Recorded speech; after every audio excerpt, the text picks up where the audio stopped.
hello. Ndi bo kelenu. Ndi bai kelenu. Ndi oma kelenu. Ndi alabe kelenu. Okay, so I'm outside. I'm on my way to church. Today's my birthday. Happy birthday to me. So of course I am excited. And I was born on a Sunday, so anytime my birthday falls on a Sunday, it's like, ooh, so special. Anyway, I'm just making this video to say that I'm grateful to God, and I also want to say thank you to all of you who have supported me all over the years in any way, through friendship, as colleagues, acquaintances, family members. I'm really grateful, and I already have a YouTube video that I already made, so please watch it, and I'm merging this video to it. Please watch it, and also please subscribe to my YouTube channel. Please keep supporting me. So my YouTube channel, the name is Vivio Gogo, and similar on Twitter, my username is Vivio underscore Gogo, and on Instagram my name is Ugochi Uka, and Facebook as well. So thank you all, and I wish you a very, very happy Sunday. Mwah. Hello, my name is Ugochi Vivian Uka. Welcome to my YouTube channel. Yay! Thank you so much for being here. If this is your first time here, thank you. You're welcome. Please come and keep coming back. And if this is not your first time here, I really appreciate you. Please keep coming back as well. And don't forget to click like the thumbs up button there, and subscribe as well if you haven't before the end of this video. Thank you very much. Okay, so for today's topic, you guys, some of you know that I like to travel when I'm given the opportunity, or when I get the opportunity, I grab it. And so recently I went to Bogotá in Colombia, actually early this year in January. I just needed somewhere to run away to. Of course, I took safety precautions. We know that the COVID-19 is still in the air, corona and everything. I had to do lots of tests. My nostrils were like running by the time I finished all the tests. But anyway, I'm glad I went and I was careful. But so yeah, I went to Bogotá, and it was a very, very beautiful city, lovely people, lovely place. I had a great time, and my neighbor, who is actually from Colombia, he served as a tour guide for me. He was helping me, showing me around, so that was really helpful. And I also have a friend from Colombia who lives where I live as well, and she was very helpful. She was checking up on me, doing some safety precautions. Everything was great. So I'm really thankful to both of them, and them helped to make this trip a success. And so what I want to do today is talk about some things that I learned, or I wish I knew, but when I got there I learned about it. Things about Bogotá. So today I'm going to be sharing with you 10 things that I learned about Bogotá, Colombia. Number one, Bogotá is really high up there, and I mean high up above the sea level, right? So Bogotá is about 8,600 feet, which is over 2,000 meters. Now think about that. Think about Lagos. Lagos is just only about 150 meters. So that's how high Bogotá is. And then if you go up the mountain to Montserrat, which I did, it's over 10,000 feet. Now, why is this important? Or why did I know about this? Because usually when I travel, I'm not thinking about how high is the sea level or any. In fact, none of those things come to my mind. I just pack my bags, look for things I'm going to eat, places I'm going to visit, and that's it. I change money and I go. But no. When I got to Bogotá, the moment I entered, I realized that I wasn't breathing well. And I had no idea what was happening to me. I was feeling weak. My ears were feeling blocked. Like, you know, when you're in the plane, in the air, and your ears block, that's how my ears were behaving. And I was like, what's going on? Now, I've had hypoglycemic episodes in the past, so I thought, oh, maybe it's hypoglycemia. But then I went to the restaurant, I ate, I came out, I was still feeling the same way. It didn't even cross my mind to think about oxygen level. I just kept thinking, what is happening to me? And I was really worried about it. I was like, okay, is it low iron? I took some iron tablets. Still, I was like, okay, this doesn't seem right. I don't know what I'm going to do. And obviously I wasn't planning to go and see a doctor. And the thing is that it wasn't continuous, right? Sometimes I'll rest and then I'll be fine. Then when I start moving again, it will start again. But I was like, well, I came here to look around town, so I'm a look around town. I'm going to look around town. And then it was when I went up the mountain. At some point, I was like this, and I was like, okay, am I going to faint? It was so bad. And then my neighbor was telling me, walk slowly, walk slowly. And I was like, why should I walk slowly? Because first of all, I don't even know how to walk slowly unless I'm carrying something heavy. So I would stop like on the mountain. I'm like, I need to stop. And I'll stop and I'll wait for a while, maybe 2 minutes. I'll feel better. I'll drink my water because I was like, maybe it's dehydration. I'll drink water. And then I'll start walking again. And then like 5 minutes later, it will start again. It was until he told me, he said, walk slowly. You're not getting as much oxygen as you would usually get on the ground level. I said, which one is ground level? What are you talking about? He's like, Bogota is high. It's high above the sea level. That so he himself used to suffer from it anytime he visited, like for the first few weeks. Like it's something that your body has to get used to. And I said, oh, is that what you mean? So when I now got back, I did my research. I even now called my doctor when I came back home, and the doctor was like, yeah, you're definitely having altitude sickness. Next time before you travel to such a place, let me know, or your doctor or any doctor know, and there's some medications that can be prescribed to help with the situation. And you start taking it, I think, a few days before you travel. I was like, oh, things I never knew. The thing is, nobody told me. I would never have known. You see, this is why it's good to travel. Because when you travel, you will learn about things. So that was one thing I learned, that Bogota was high above the sea level, and that some people suffer from altitude sickness. And if you're one of those people, you should try to get medication and you should walk slowly. Okay? So yeah, that's number one thing. Number two thing is about changing money. So usually when I go to places, sometimes I change money in wherever country I'm living in before I go. Or sometimes when I get to the country, I look for a bureau de change and I change money. But when I got to Bogota, it became clearer to me, or I found out that it was just better for me to withdraw money from the ATM rather than to change money. Otherwise, you get really, really poor rates. And you might not even get the real currency. But anyway, so it's better for you to, just take your credit card. Make sure you check, or your bank card rather. And make sure you alert your bank card company to tell them that you're traveling, so that they don't block it. Because some, I don't say oversabi banks, but some banks, once they just see any international withdrawal, they're just going to block it, boom, and then you'll be stranded.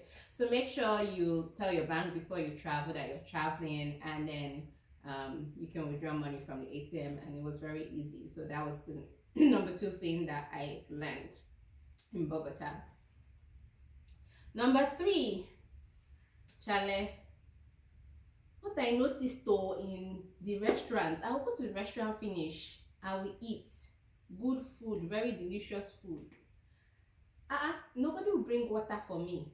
Like, you know how, like where I am, when you go to the restaurant, before they even bring your food, they bring water. They don't even ask you, they bring water for you. And then they ask you, what do you want to drink? So I was expecting that somebody will bring water for me. Nobody will bring water. If you want water, you ask for water. That's it. And most likely they will bring bottled water for you. That's the thing. So I think it was like a bit of a culture shock. I don't know what to call it. Because at some point, I always carried water in my bottle, in my bag. But at some point, I was like, am I gonna be dehydrated in this place? Like, what's going on? And then again, my friend explained to me, you gotta ask for water. If you want water, ask for water in the restaurant. Don't expect them to give you water. So that's number three thing you should have in mind. Number four, since I'm talking about food and restaurants, the food in the restaurants are really affordable, very, very cheap. Unlike some places you go out to eat, you're paying over $20, $25. Again, me, I don't spend money like that. So maybe $25, you'd be like, that's so cheap.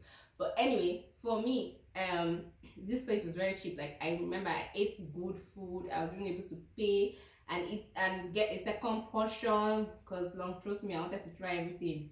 And altogether, I think I paid like only $10.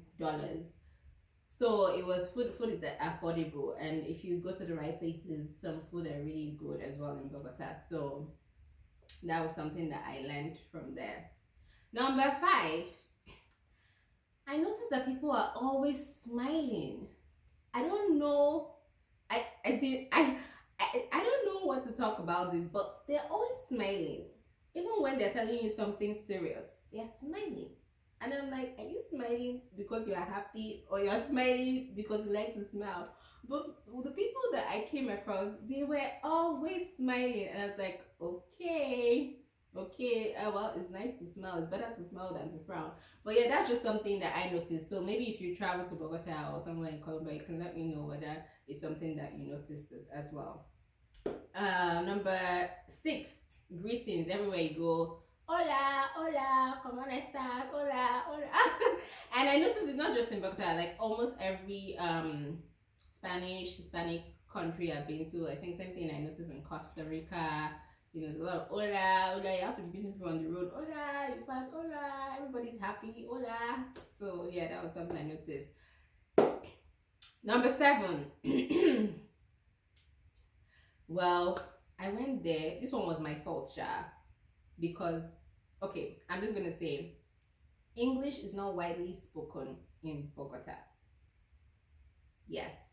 Now, of course, you don't go to France expecting people to speak English when their national language is French, right? So it's my fault. I take fault or blame for this. I should have learned more Spanish than hola, como estas, and agua caliente. In fact, that one I learned. Agua caliente is hot water because I wasn't drinking hot water in the morning. That one I learned over there. But I thought that okay, since I was going to a city, I'll be able to find more people speaking English. But it was a challenge. It was a challenge. Some people do speak English, yes, but you don't find a lot. And I think for me, where it really choked me, I don't know the word in English, where I really observed it anyway, was when I went to do COVID-19 test to for my return flight. So I thought, okay, at least people in the health center, I can speak to them in English. My dear, if I did not go with somebody that spoke Spanish, I would have been lost. I'm sure I'd have still been in Bogota by now, trying to figure out my COVID-19 test. Because I was trying to explain to them that I needed the test within 24 hours, blah, blah, blah, and I needed a result between 24 hours of my flight. I don't even know. And they were just looking at me like, girl, Espanol? Like, are you gonna speak something or not? So yeah, so you as a traveler, please do your homework before you go anywhere. Try to learn the language. Try to learn the national language. It's on you. The onus is on you to learn the national language. At least some things that you can communicate, especially now that we're traveling and there's COVID-19, things like that. Like you should have that in mind. So that's something I would say. Number seven thing I learned in Bogota. Now, notice I'm talking about Bogota because that's where I went to. I can't speak for the whole of Colombia. But something that I noticed was that when you go to a public toilet, the tissue paper is not inside the store. You know how you go to a public toilet and there are different stores where you can enter. Tissue paper is not inside the store though. It's outside, like it's inside the toilet but outside the store, like close to where the washing hand basins are, or maybe somewhere else. But you have to like take the tissue before you enter your store. Now I did not know this. So every time I'll enter the toilet, I'll be like, these people don't have tissue paper. Hey God, what am I going to do? And then thankfully, because I always have like some tissue in my bag, that's what I'll use. And then a few times I came out and then I'll see tissue, like not the one for drying hand, like actual tissue right next to the washing basin. There's also the ones for drying hand. I'm like, okay, is this where they keep it? And then I noticed that that's actually where they keep it. It's not inside the toilet store. So please, if you're going to Bogota and you want to use the toilet, collect tissue paper. Just right before you enter the store, collect your tissue paper and then enter. That's how it works there. And these are the places I visited, and it was quite a number of places that I noticed that in. Number 90. Man, people drive a bit crazy, and I'm sure you're wondering, aren't you from Nigeria? What the hell are you talking about? Nigeria, don't they drive crazy? But it's been long. I've not been used to people driving like they're about to fly off the road. As I was inside the car, I was clutching my chest. I said, they're just driving, and so we're even honking. I was like, I don't know what's going on here. But yeah, the driving, depending on where you live, the driving might seem a little bit faster than usual. That's what I'm gonna say. Just a little bit faster than usual. So that's my number 9 thing that I learned in Bogota. And then number 10, the last but not the least. So you know how when you're traveling, usually, whether you're regardless of the country or you're going to, when you're going through the security, they ask you to bring out your laptops. You cannot have any liquids more than 100 ml in your hand luggage, and you cannot carry water, right? So you go through their security checkpoints. They check you, and then after that you wait in any of the boarding rooms or center before you board your flight. And so in the boarding places, they usually taps. You can fetch water. You fetch your water, and then you board your flight when they call for boarding, right? That's the normal thing when you're traveling. Okay, that was not what I experienced in Bogota. I went through the security all right. I had emptied my bottle, because I always empty my bottle I pass through, and then I fetched water after I passed there. Time to board the flight. They called our flight number. You go through another security.